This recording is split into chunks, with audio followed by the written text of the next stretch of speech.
Welcome to the Uncensored Unprofessor. Today I have a timely interview with a special guest. Millions of Americans are wondering about the impact of the recent presidential election.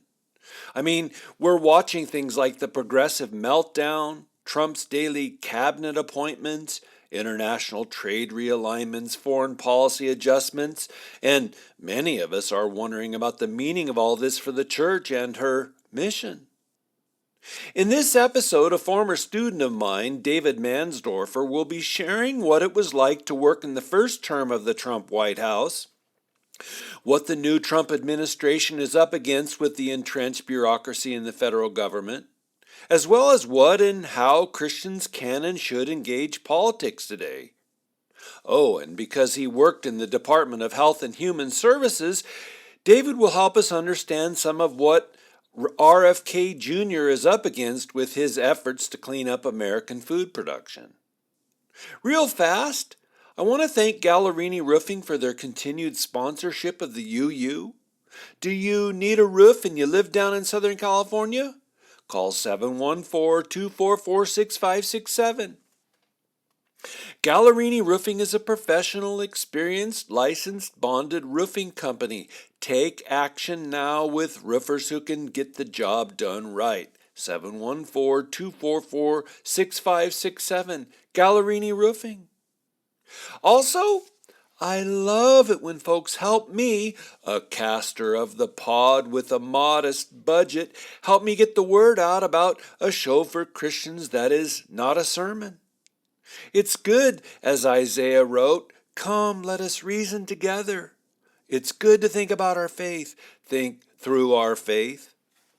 And so, my thanks to Tim B., Victor S., Josh E., Debbie M.L., Stephen W., Barbara M., Raleigh M., John S., Ward C., Melody C., Stephen S., Betty C., George R., Janelle A., Roger F., Marcy P., Brian P., Debbie G., and Ann M., for your recent social media posts and shares about the UU. Thanks sincerely. Why am I interviewing David Mansdoerfer? Let me just note in part that, variously, he worked for California's County of Orange as Deputy Chief of Staff to Supervisor John Moorlach.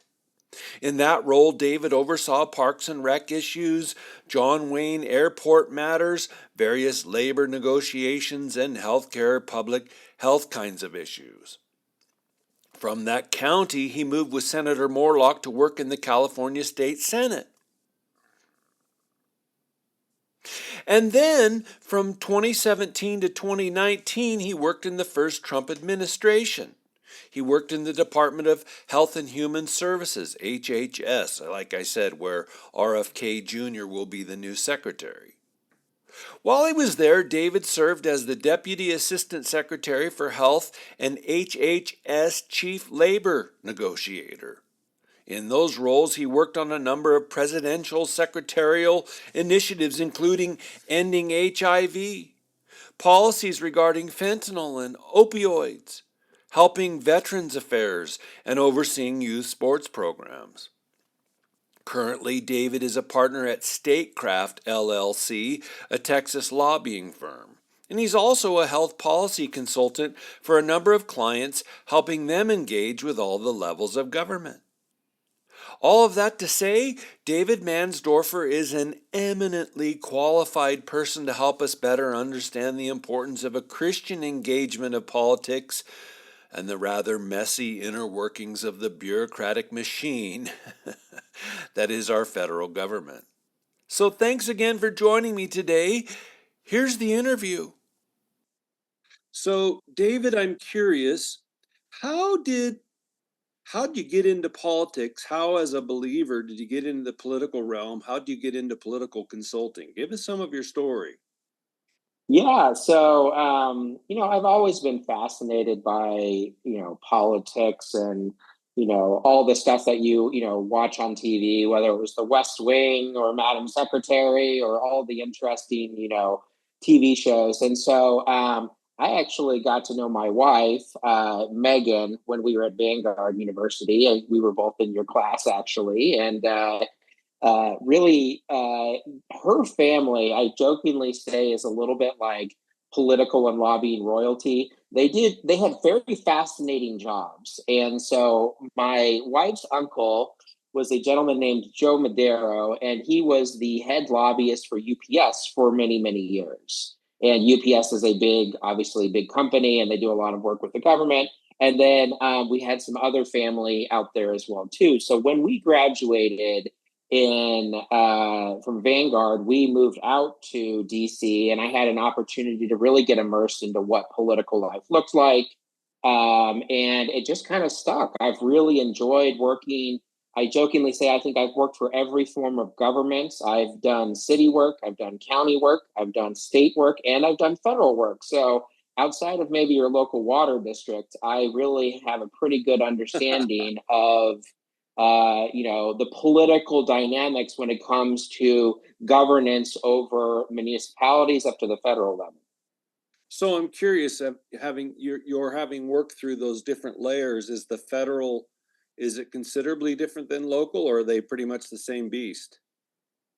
Interestingly enough, the rules are generally pretty similar at all of the levels from an operations standpoint. And so, take contracting for say. We may name them different processes and procedures at the federal level and the local level, but they use generally the same protocols as you go through a process. So, for something as simple as like we want to buy a service to do X, typically you would do what's called a request for proposal and go out and do that. Well, the process is generally pretty similar at all levels. You're just dealing with a lot of different zeros depending on what levels you're at. So when I was at U.S. Department of Health and Human Services, that's a $1.3 trillion department.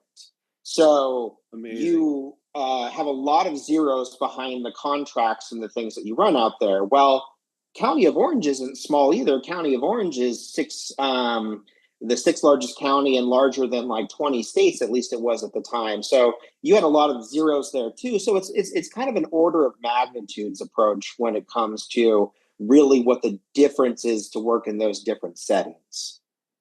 That's crazy. What a career. And so you got in through family, and now do you enjoy it, or is it just crazy making? Well, it's quasi hobby now, I guess, Quasi and passion? Yeah. quasi I guess employment. So I guess I have different things where there's my personal beliefs that I really try and advocate for. Yeah, and so personally, trying to help folks better understand the dynamics of what they read versus what actually happened a lot of times. Having the pleasure of working in many of these settings, it's helpful to cut through a little bit of the rhetorical nonsense that you see on the mainstream news media that overblows a lot of what's actually going on. Wow. Well, there's a whole rabbit trail I could go into about what the media does. But you mentioned your personal beliefs and how those motivate you. I read along the way over the last month or two that something like 30 to 42 million self-identifying Christians were not going to or did not vote in this year's presidential election. And personally, I think that's an astounding number of folks who, for different reasons, don't engage politics. And frankly, I think it makes them failures, as salt and light. But in your thinking, now that you've been in the political world for some 20 years, should or why should Christians engage the political realm? It's been a tough question because there's been, such a difference between how the last, I want to say 5 or 6 years has gone with the way that I have seen the church and individual Christians engage in the political process. And so, if you're a student of history, 10, 20, 30 years ago, especially out of, the groups like the Southern Baptist Convention and others, there's always been a pretty significant corporate church world influence on the government sphere. And so, but that's usually come at a pretty high level. But for individuals, I've really noticed that, and I'll take an instance, in 2016, when President Trump was running for office seriously the first time, there was a pretty significant difference of opinion related to his tone and his tenor and his personality and his moral beliefs, between a lot of folks that I knew within the Christian community, and a lot of folks were turned off by that behavior. Well, in the world of politics, and generally in the world, right, we're all fallen in nature, and there's never going to be a perfect candidate. There's never going to be someone that you wholly believe in. So to me, I'm far more pragmatic when it comes to politics, around subjects like that, because I saw, when I went to work for President Trump at the US Department of Health and Human Services in 2017, I saw an individual that had an opportunity to go in and disrupt the status quo, and who deeply, truly cared about many of the issues that I cared about, whether it was the life issue, whether it was, kind of reforming how we view public health in the United States, whether it's opioids, whether it's one of my favorite projects was ending the HIV epidemic. There were so many things that a disruptor, business-minded president could do that no other president in history would have been able to do. And I will say in 2017, and to a certain extent, my wife got a lot of flack from the Christian community about why I would go work for someone like President Trump. Well, at the end of the day, how different is it now in 2024, where you see a Christian community that came out and showed pretty strongly for the president in this cycle? And that really started with, the corporate church culture, all the way down to the executive pastors, moving down into the flocks that they all shepherd.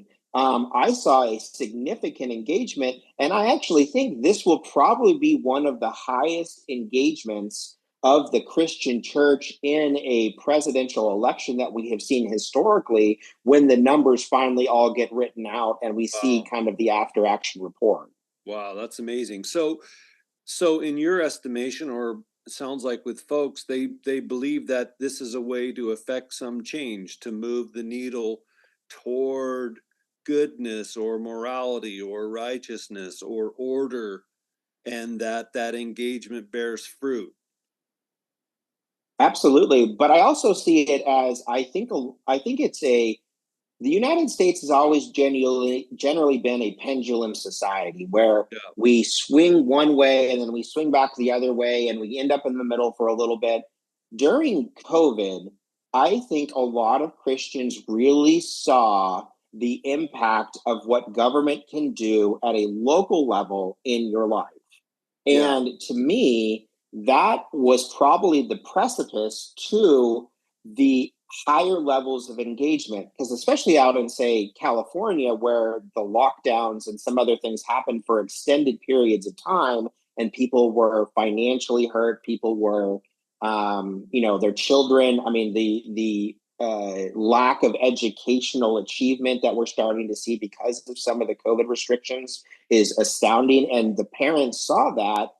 And I mean, frankly, and I take note of a lot of, what one of the fascinating cases was what John MacArthur did with his church in California, where they basically told him, you can't sing, you can't hold services, you can't do all of this. And we all look back from a public health perspective, and most of the things that they were saying were just A, flat out wrong, or B, completely ineffective, and actually what they were trying to accomplish.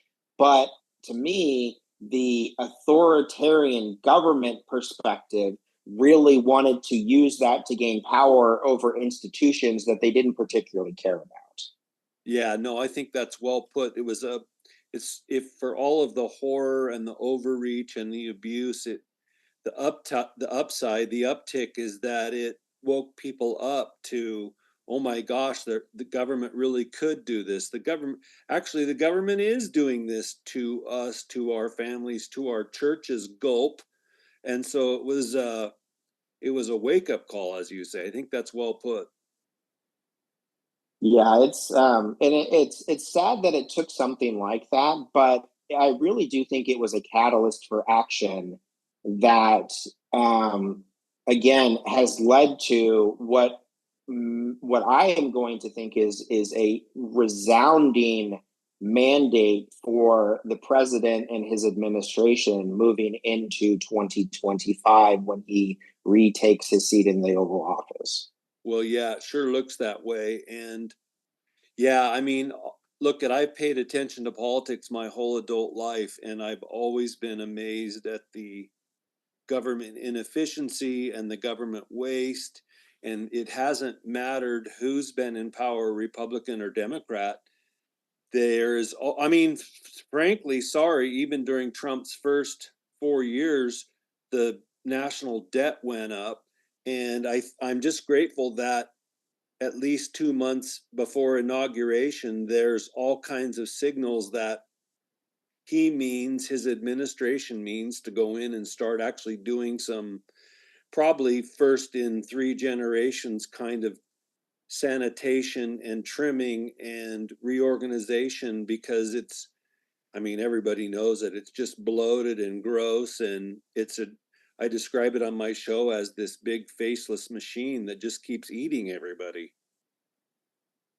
Yeah, and the way we've governed, especially over the last 2 decades, and we don't need to get into legislative procedure too much, but we've been on this revolving trend of increasing the federal budget simply by tying it to inflation measures and picking and choosing our favorite parts of government to defend when we have the negotiation process over it. And um, anytime you give any organization an automatic revenue increase, almost as the federal government has seen, they have never had an onus to actually really look at efficiency and effectiveness, Yeah. because they will know next year they will survive one way or the other. And that was one of the fascinating things that I saw at US Department of Health, which is, again, outside of the Department of Defense, really a good portion of the overall federal budget, is the number of programs that you would just sit there and, kind of scratch your head at, in terms of there is nowhere, no company, no organization in the world that has the money to spend on things that they were spending money on. And yet it continues just to happen because there was really no onus to ever, there was no profit line. There was no, new venture. It was just a rinse and repeat every Yeah. year. Yeah. Yeah, I suppose it's just human nature or sociological law sort of written into finitude. But I saw it even at the university where I worked, where our department's budget would be set, and then at the end of the year we would be buying staples and supplies and things that we may or may not needed, because if we didn't spend that much, then next year the budget would be cut. And so it just created a cycle where it would keep growing and growing, and no one wanted to lose their little slice of the turf. So it just kept feeding on itself. Yeah, it is a bit of a perverse incentive to be given a budget and then have Congress, try and demonstrate to Congress that you are using your budget appropriately and wisely and spending all of it. Because if you send money back to what's termed the Office of Management and Budget, or the Treasury, at the end of the day, the Congress would then say, "Well, I guess you don't need that money." And Yeah, if you don't need that money, it's just this cycle of making sure everyone has a great new office chair at the end of the fiscal year. that's fun. That is the pattern. And just as a silly personal illustration, I was talking with a guy who worked for the U.S. Mail, the U.S. Postal Service, as a substitute for years, and he said that one of the rules written into being a substitute is that you did not outpace what the regular guy did. So he would actually sit and read magazines that he was carrying to deliver at people's homes in order to fill out 8 hours. Because if he showed up and did it in 6 hours, he'd get the regular guy in trouble for being so slow. But the sub knew not to blow that apart. It does become part of the culture of bureaucracy and or government. I'm curious, with your years of experience, David, what what have you run into among Christians or pastors where they say, I'm not going to engage. We don't think this is worthwhile. I mean, you have made this your career, and certainly as a person of faith, when you're talking informally and at gatherings and so forth, you've run into Christians who don't want to engage. What are the arguments or the reasoning that you consistently encounter? I mean, I think the easiest first one is the lack of a love for an individual's personality, whether it's President Trump or a local official or a senator. A lot of folks will get turned off by you know past behaviors. A lot of folks I found are very tracked towards a single issue, whether it's a life issue, a issue about the economy, the border, economy. They get very tracked towards that one thing. And if that's really not a high level of priority with whatever the political race is, then you'll see a lot of folks engage. One of the interesting trends that I think is going to be fascinating to see on this election cycle is the undervote that happens between someone voting for president and then someone voting for, say, a local city council official or a initiative. I think we're going to see that a significant number of people voted in the presidential election, but didn't actually vote all the way down the ballot, Yeah. which means that while they did engage, they engaged at the one thing they cared about. It'll be really fascinating to see after they look at all the numbers and statistics of this cycle, how many folks voted in one race, the presidential race, but lagged off as they went further down the ballot, which I almost find fascinating because if you truly understand how government works, a lot of times the more impactful voting opportunities are your local and state and initiative opportunities that people would sometimes not vote in because they only cared about a presidential election per se. Right. Yeah, we had some things here in Idaho, including a proposition that involved open primary ranked choice voting that would have changed the flavor of Idaho fairly quickly from a red state to a purple state. And fortunately, it got crushed, but I don't know what you're right. I don't know what the numbers would be to look at that in actual count versus how many people voted for president. Yeah, it's called an undervote in political consulting world, but it's essentially I mean, you can add up the number of votes within a precinct or an area on the presidential election, and then you can look at the districts below that are similar and see how many people vote down the ballot. And it becomes a fascinating instance because a lot of times when you're helping candidates run for office that are running for those offices that are lower down the ballot, your messaging isn't always a me versus the other guy. It's please just finish your entire ballot when you go to the voting booth. Right. So the reason I'm asking about why Christians don't engage is because I'm always trying to anticipate, as a teacher, as a leader, what do I say to folks like that to get them to engage? So you're saying they may be interested at the presidential, but then not vote for anything else.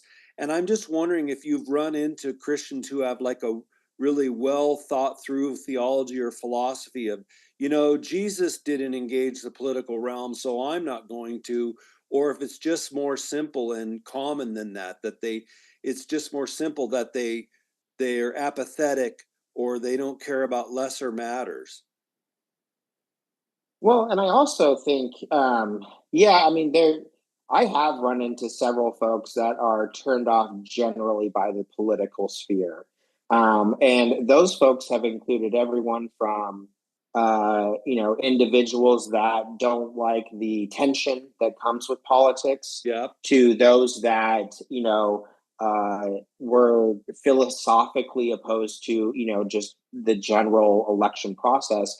But what I find interesting really is that we as Christians went through a period of time, and I remember, I'm an older millennial, but like I went through a period of time where we used to be told like you don't talk politics at the dinner table, right? Yeah. You don't talk, and I'm going to say that's kind of part one. Part one is this like we were a little bit shamed out of converging the political and the theological or religious culture into similar conversations or same conversations.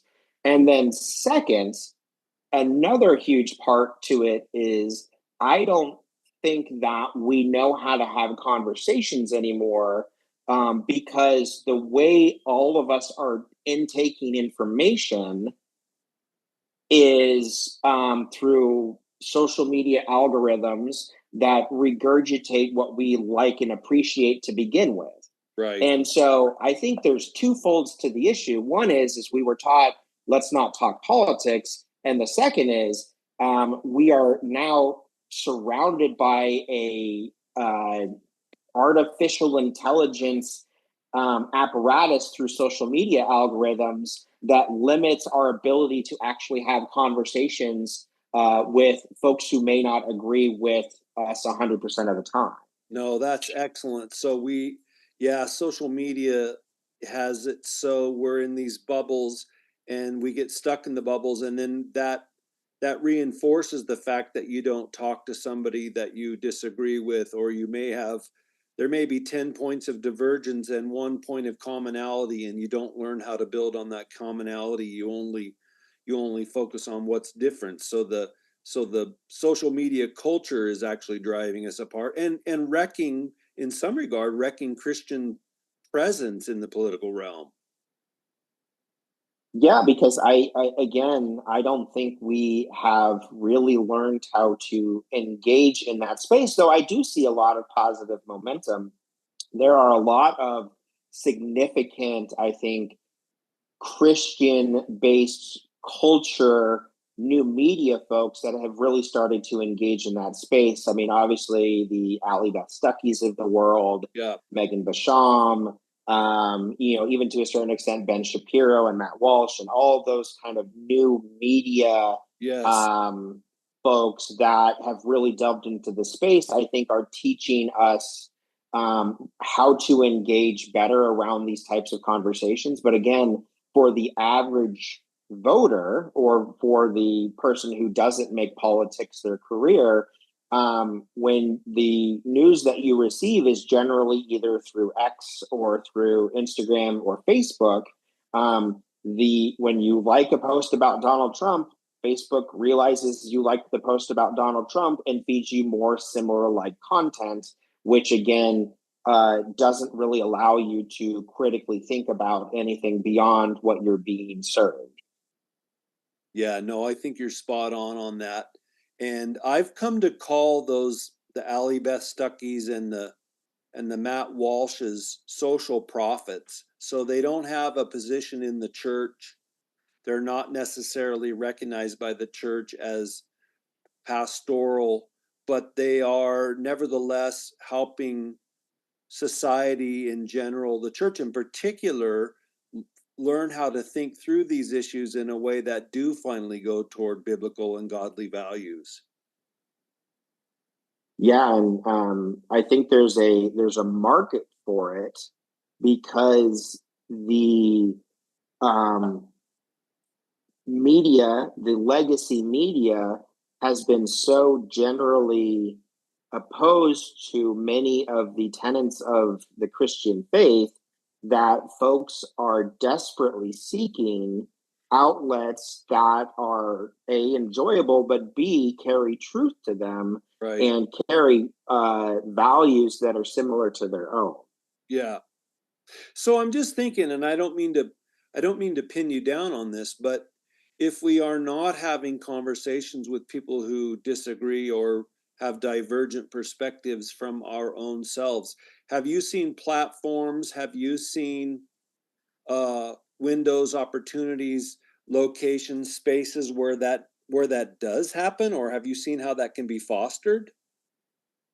Yeah, I mean, I'll make a plug for one of the things that I get to participate in, and so I teach a health policy and politics class for Pepperdine School of Public Policy, Okay. and the school, the diversity of thought and the diversity of student is really strong at Pepperdine, and so the class can range everywhere from a traditional conservative to someone who's a traditional Democrat or even what I would term a leftist these days. And what we do in that class is I try and make them as uncomfortable as possible with the topical issues that we have to discuss because in the health world, there are a lot of uncomfortable issues. You can talk about gender, you can talk about the life issue, you can talk about the role hospitals play, you can talk about so many different things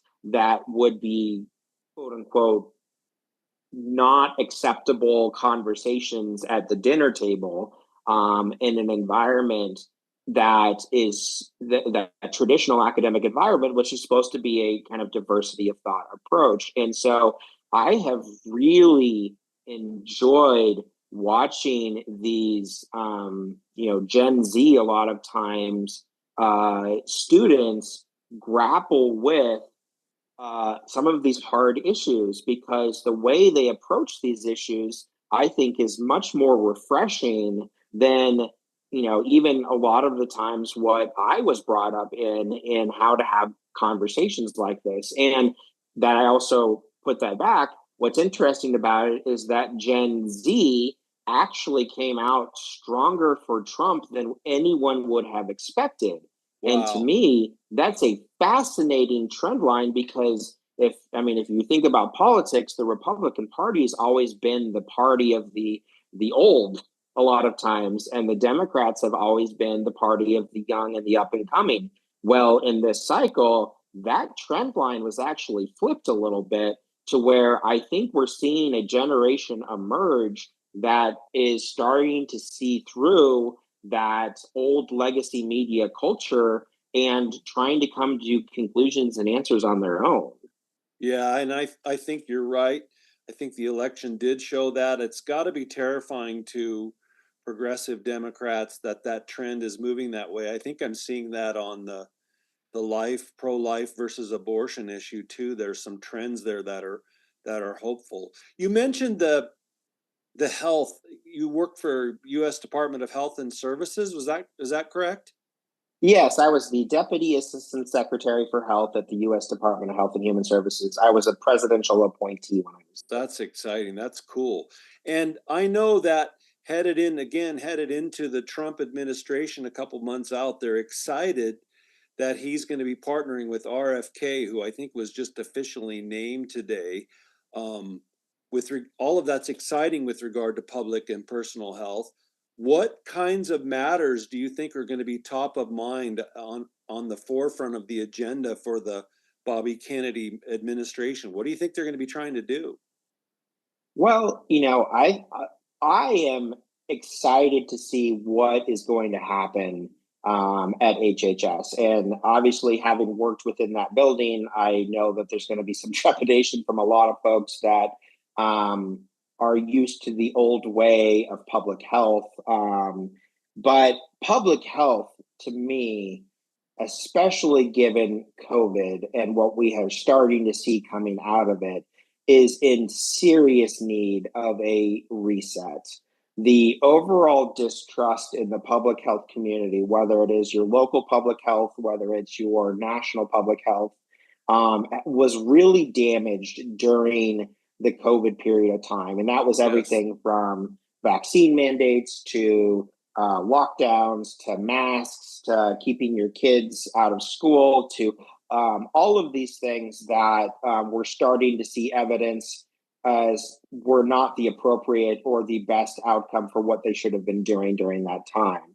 Yeah. And so to me, when you have a President Trump and you have an RFK, you have an opportunity to seriously disrupt an enterprise that has really gotten comfortable with itself. And I used to talk a lot of times with my colleagues at HHS about the arrogance of government speak. And a lot of times in the public health community, we say things like, well, we tried out someone with some really good letters behind their name, and they go out and speak on a topic, and we just and that they respect the opinion because of that. We didn't do any of the harder work of winning the minds about why these were the appropriate paths. And so Yeah. we've seen things like, opioids is a great example, right? So opioids used to be an amazing thing. Everyone was prescribed opioids. It was the group think to sell as many opioids as possible. Oh my goodness, that wasn't a good thing. How did we get into this problem? Everyone's, we have significant addiction issues. Now we need more naloxone and Narcan on the streets. Now Right. fentanyl is an issue. But that all started from a manufacturer to clinical relationship and an insurance relationship about how to really line the pockets of certain individuals. And so I see that industrial complex of the health industry having a significant opportunity to change for the better because, again, we spend more per capita on health related activities than our sister countries of similar socioeconomic status. Yeah. And so, one of the things is, and it's a great book to read, it's The Price We Pay by Dr. Marty McCary. It really delves into a lot of the business of healthcare.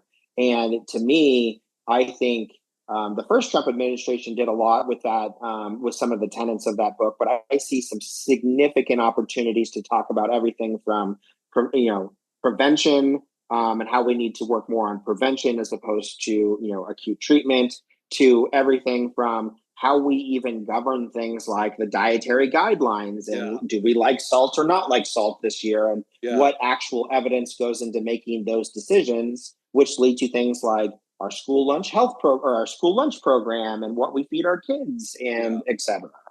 Yeah, I saw just in the last week, I saw some chart that showed like the top 30 most, I don't know, developed countries, and the United States was like at 28 or 29 out of that list on least healthy nations on the planet when we spend the most on it. Yeah, and that goes into, I think, a lot of what a RFK HHS might look like, which is a significant interest around, the dietary guidelines. A would be really interesting. B, I could see how drugs come to market at the FDA and the role the pharmaceutical industry plays within that process. Yeah. I see a lot of the intramural and extramural research that is done out of NIH undergoing a significant review for what actual impact or potential impact could be on society. And then it's just the corporate culture and structure where you have entities like CDC, where it was basically given free reign over the lives of Americans and failed abysmally in explaining the need for why it was doing something and then offering the evidence for what it was actually doing during the COVID pandemic. Right. So, yeah, and on that same point, my three kids and their spouses, and now their kids, as they're having more of them, are all very granola. They're very crunchy, and they're always talking with one another, and then to my wife Tanya and I about what's in the food and the ingredients in the food. And I just wonder if Kennedy's going to go after those kinds of things in particular. And on that related point, when you worked there, did you see lobbyists coming into the office? How would the influence of lobbyists press down upon what HHS was doing? You know, it wasn't so much because President Trump was such a disruptor. Yeah. Um, there wasn't that natural lobbying influence within the agency that you might have historically seen. One, because, like with the President Trump, he didn't have a natural team of folks that the industry really knew. He brought in a lot of outsiders that didn't have industry ties.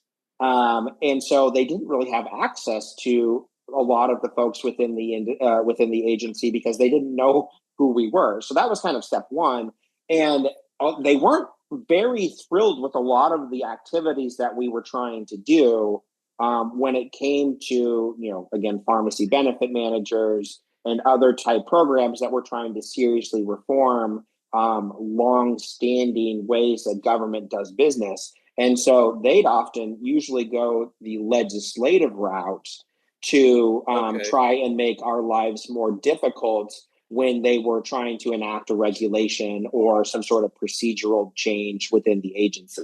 Okay, that makes sense. Yeah. And are you interested in working in that department again, or are you in a different place in your career now? I had such a wonderful time and worked with so many great colleagues at the U.S. Department of Health that I will always remember it fondly. I'm a guy that says, until I see an actual offer, I won't say no to anything. But I really am enjoying my kids and my wife at the moment. So Good. having a job where you're working 16 or 17 hours a day isn't always conducive to the best family life. Yeah. So it would have to be a family decision, which again, if I'm only a 1 out of 5 votes, I don't think I would have the winning side to that debate. Yeah. But that's interesting, sure. But your first time around working for the Trump administration, you really do believe they were pushing back against that machine. This is just the way it's always been done. This is where the big money is. They really were trying to look out for the best interests of the American population. Oh yeah, I mean the number of things. I would say the where where I struggled predominantly was taking theory and putting it into action. Because when you talk about things, and the life issue is actually a really good example. I am a very pro-life individual, but there are the constraints of the law and the way the government works for how you can engage within that policy sphere. Yeah. And so, understanding how you could take the belief system and actually operationalize it from a presidential management agenda was difficult because, again, Trump's team in the first administration was very strong on outside of government folks that didn't really know how to operate within a bureaucratic system at that magnitude. Now, Yeah. by the time we were 12 months in, we were pretty good at what we were trying to accomplish. And that's why I think there's so much hope for a second Trump administration, is because they are going to take many of the lessons learned from the first time and really have an opportunity to drive home Yeah. some significant change in areas that haven't been touched in decades of ever. Yeah, and I want to get to the incoming Trump administration, but I want to finish off on this HHS angle. I find it utterly fascinating that Bobby Kennedy, RFK Jr, is going to be the head of that. I mean, the political the political legacy that he brings, the decades worth of experience. He knows the inside, the outside. He probably knows farmers who are growing soybeans that get mixed into everything. How do you see him as strategically located to affect change through the HHS? I am, a president gets, when we were there, there are about, I want to say 200 political appointees at the U.S. Department of Health and Human Services. So for an agency that has 75 to 80,000 permanent employees and probably another 100,000 contractors that support its various missions, Wow. I think that obviously being the Secretary of Health is going to have a significant opportunity to steer a Titanic of a organizational enterprise. And so I think that RFK has a significant opportunity to be very successful, but just knowing how the agency works, really passing judgment about how impactful that's going to be is going to be determined by the other 199 people that get placed over at that agency that will help support his and the president's agenda when it comes to health. So it's sort of like one guy getting in there and trying to pretend to steer the Titanic by himself. Yeah, especially if you consider that if you look at the voting trends of Washington, D.C., you can see that the bureaucracy that resides within the D.C. based headquarters is not going to be openly friendly to any significant policy changes within this administration. Yeah, I mean, I just saw that in Washington, D.C., Kamala Harris won 96% of the vote. That is, and those are the folks that work as career staff within the agency. Yes. Yeah. How do you get 96% of the working folks to see that, their bread is buttered one way, and now you're asking them to work in a way that is contrary to that? It's got to be a tough slog. It is, but what's fascinating about it, and I will say I encountered so many good career officials that probably 100% disagreed with what we were trying to do that were very helpful in impacting the president's agenda when I was at HHS. Okay. And so I have found that the bureaucracy within the federal government really doesn't like the conservative agenda, but they actually like working for the conservative political appointees that go into the agency, because the conservatives typically hire business management like individuals that focus on actually operationalizing and getting to outcomes. And so I found a lot of folks that probably disagreed 100%, but the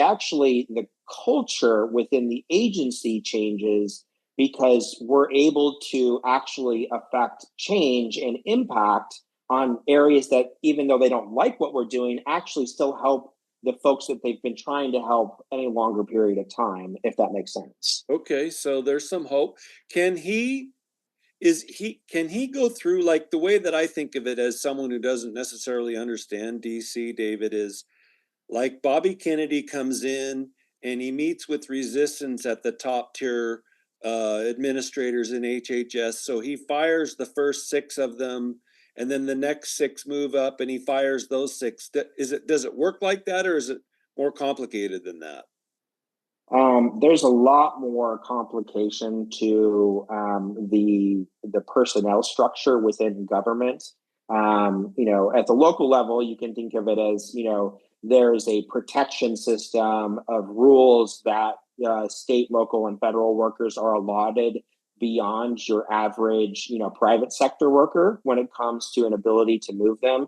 Those rules are very apparent when you go to a federal department like HHS, where depending on the classification of the individuals, a lot of the folks that he will be dealing with will be what's termed senior executive service appointees. Yep. And there are very specific rules around what you can and can't do in terms of termination, what you can and can't do in terms of discipline, and what you can and can't do in terms of even moving them from job to job within the agency. All of those rules have been established generally by Congress over the years and then negotiated under labor agreements within each of the different federal agencies. So it's not easy. But if there's people who know how to do it, it's going to be the Elon Musks and the Vivek Ramaswamis and the Department of Government Efficiency, and it will be the RFKs of the world. So it's more of a carrot than a stick approach. Or it's enacting systemic change through large organizational restructure, which gives you more authority to do things, as opposed to individually taking on specific personnel issues. Okay, fascinating. What a quagmire. I mean, I mean, again, as an outsider and someone who is resistant to multiple layers of intransient administration, it just sounds like a mess to me. It's going to be a very difficult time for both the agencies as they are molded into what the new administration wants, and for the new administration staff to wrap their heads around and hands around what they can actually operationally do to get to that management agenda. Yes, neither side will be happy for a while. Yeah. Okay. That's good. That's good clarification. Hey, what was it like working in the first Trump administration? What was your experience there like? I worked with so many wonderful people.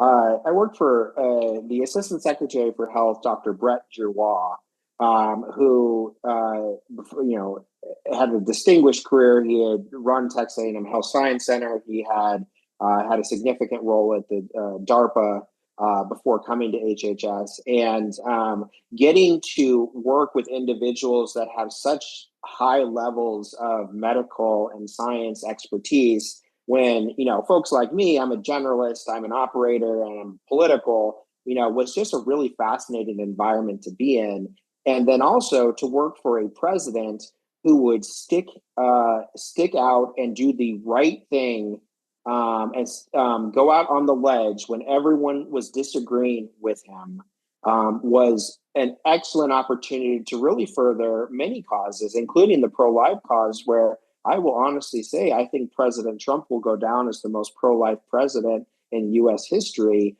given some of the successes he had only in his first term and not even knowing what's on the slate for the second term. Wow, that's amazing. That's just amazing. Yeah, he's been, I don't think people realize what he has to press up against, what he has to fight there when he goes into DC and deals personally with the machine. With the 4-year gap, I wonder if that 4 years of being subject to lawfare and a steady spew of lying narratives, I wonder if that's going to shape how he's going to be president in these next 4 years. What do you think on that matter?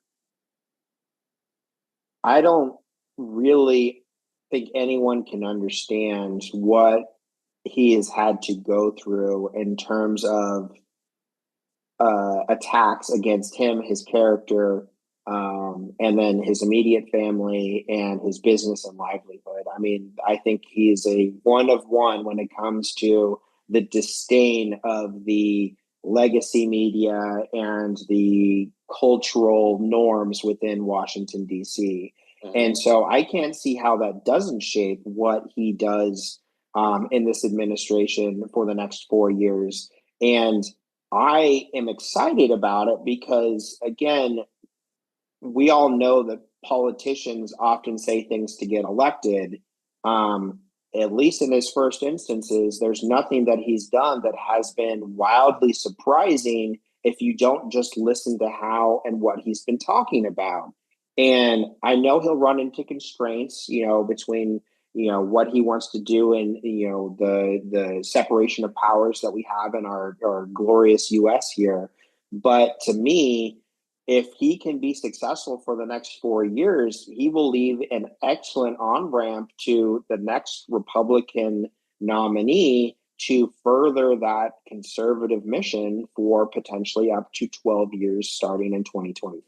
Right, that's my hope as well. But the fear among conservatives, among Republicans, even among Christians, and I'm already seeing it and hearing it, is that if he goes too hard, he's going to alienate people, and then they'll lose at the end of 4 years, and he won't get that that second installment, say, of a J.D. Vance presidency.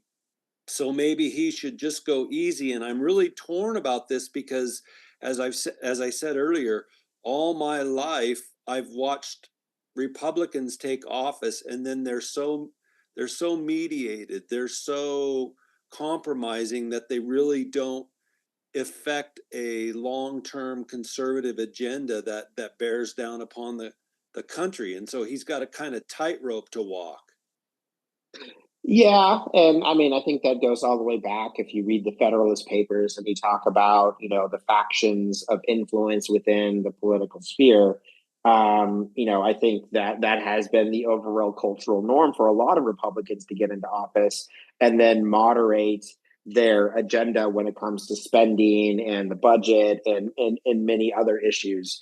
I I tend to be a individual that sees when you have the opportunity, you have to reach for it. And I think his entrepreneurship knows that you have a president who's started businesses. Some have been wildly successful, some that haven't been, like any entrepreneur. And there will be things that probably fall short within a very aggressive agenda. But at the end of the day, you're never going to be wildly successful if you don't try. And the types of folks that he is surrounding himself with, Elon Musk, an example, are that entrepreneurial spirit, which means that I feel like we're going to be far more on the aggressive side of an agenda as opposed to, yay, we got and we talked, but yet the federal deficit's grown another $3 trillion by the end of this administration. Right. No, I think that's well put. And I think Trump, and I'm speaking with David Mansdoerfer again, everybody, longtime worker in the GOP, worked for the Trump administration. He was a student of mine when I was a professor, but I think he believes that he's going to be so successful after these 4 abysmal years of recession and inflation and COVID and government overreach and censorship and an open border and soaring crime rates. I think my hunch is that President Trump believes he's going to be so successful that people are going to want more of that at the end of 4 years. I think so too. And I think historically, again, we talked a little about it earlier, America is a pendulum-like culture, and there's going to be some natural pendulum movements away from maybe some of the agenda if it's deemed too aggressive. But at the end of the day, he has a significant mandate, probably unlike any that's been seen since 1984 when Reagan won so handily. And so it's been a long time since a Republican has won the popular vote in the United States. And while the final tallies still aren't counted, thanks Arizona and California, it's still looking like that's possible or likely. And so to me, I think all signs point to a green light on a very aggressive agenda to rein in the size and control of government on our lives. Amen, amen, amen. It's fascinating to hear your insider perspective. As you've spent your career doing this kinds of thing, what would you say are your greatest joys, maybe your greatest disappointments as you've engaged politics the way you have? On the joy side, one of my favorite programs that we were able to help launch was in 2018, President Trump announced the Ending HIV initiative, and I'm not sure you all might know, but we truly have made some miraculous progress on HIV recently in terms of stopping new infections. And there has been, that was a significant policy stance of the Trump administration in the first administration, was to really focus on decreasing the spread of HIV in really the top 50 areas of the country that new infections are prevalent. And so that was really a really fun and fulfilling project to work on that dealt with everything from social policy, even like some of the issues within the church around HIV, and how to address some of these communities. And to me, that was a really, really cool project to work on. Another one of my favorites is my kids play competitive soccer. And so I got to be part of the youth sports initiative for the first presidential agenda. I don't know if you remember, but the old physical fitness awards that Arnold Schwarzenegger used to have in schools, that committee still exists and actually was one of my committees at HHS. That was a really, really fun project to get to work on, getting to hang out with the Mariano Rivera's and the Misty May trainers of the world who were appointed to that council. On the flip side, some of the most difficult stuff was, I think, really coming in 2017 when I first announced that I was going to work in the Trump administration, and to see some of the friendships that I thought were stronger than I guess they were, really be lost because of political differences. Was very difficult for me. I mean, it wasn't as difficult as it was for perhaps my wife, who is a much more socially engaged person than I am. But I think that's probably been some of the most difficult, is to see the friendships that I made even in college really become non-existent and almost toxic when folks understood what I was doing. Yeah, no, I will echo that. One of the weirdest things to me since I resigned as a professor 7.5 years ago is how many students that I felt like I had a close relationship with in school, in the classroom, in my office. They'd come over to my home, how on social media they'd call me out or call me a racist or say the most obscene things to me. And I think, wow, the climate is so hot that you would say that to a former professor and a mentor, and it's just been a punch in the stomach and then particularly to watch students turn on their faith, because it's not just that they turn on us as conservatives. There's a deeper philosophical, spiritual ingredient that's mixed down into that resentment or that anger, and so they turn on their faith too. And it's been a real unfortunately eye-opening time for me. Yeah, and I think, the thing that I am hopeful for moving forward is I really want to get back to that place where we value diversity of thought in our conversations in our friend groups, because I really do think that is a good opportunity to have good outcomes, whether it's in business or your personal life or governments or other places. Having and surrounding yourself by folks that think differently from you is going to be more fulfilling in any of those settings than segmenting yourself into only being able to talk to one certain type of folk. That's good. That's wise. That's wise counsel. Hey, one last personal question, because again, I'm always thinking with regard to the church, the Christian culture. If you as someone who's made your career representing Christ and Christian values in the political realm, what would you say to Christians?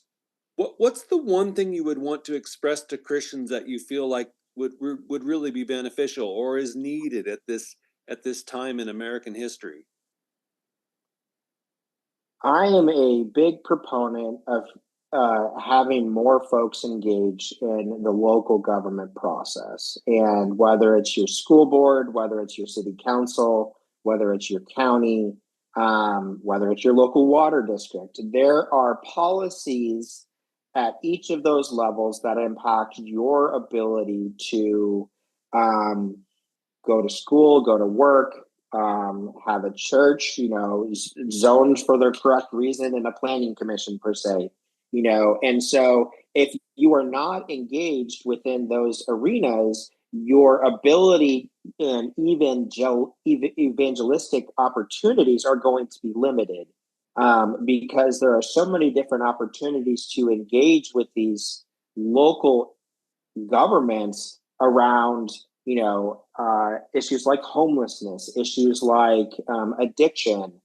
Out in California, right, you had a big issue around like substance abuse homes in local communities. Those are all things that if the church or the individual Christian doesn't engage with, then you start to see, the creep of what, as Tocqueville would say, soft despotism, right? And so I highly engage Christians to engage and read what's on the local city council agenda. Read what the school board's talking about in the education world. Talk to your local elected officials about what they're trying to do within your communities, because that's going to be really your most impactful approach to having an opportunity for the church and you and personally to engage within a number of social spheres. So it's like that old adage, think globally, act locally, I guess is where you're going with that. Yes, I am, again, the strongest proponent of, and we saw this during COVID, your local governmental entities have far more impact on your life than a lot of the things that you read about in Washington. Okay. And so the more you can engage there, the more opportunities you're going to have to actually make a difference. Outstanding. Well, David, this has been a rich privilege to talk with someone who knows how things work on the inside, and someone who worked for the Trump administration, and someone who works out of their commitments to Christ and a Christian worldview. It's been an absolute delight to have you on the Uncensored Unprofessor. Well, thank you so much. And again, it's been a ride since I was in your class, but I'm a huge fan and I listen often. Well, thank you so much. I appreciate that. Great having you on the show. God bless you and yours. You too. Thank you, sir. There you have it, you guys. Think globally, act locally. David Mansdoerfer, who served in the first Trump administration, encouraging us all to get involved at the local level. And I hope you found that was enjoyable. I sure did, illuminating to realize what the incoming Trump administration is up against in terms of dealing with the machine. Hey, thanks again for joining me. Until next week, please everyone go and turn on your beautiful God-given brains.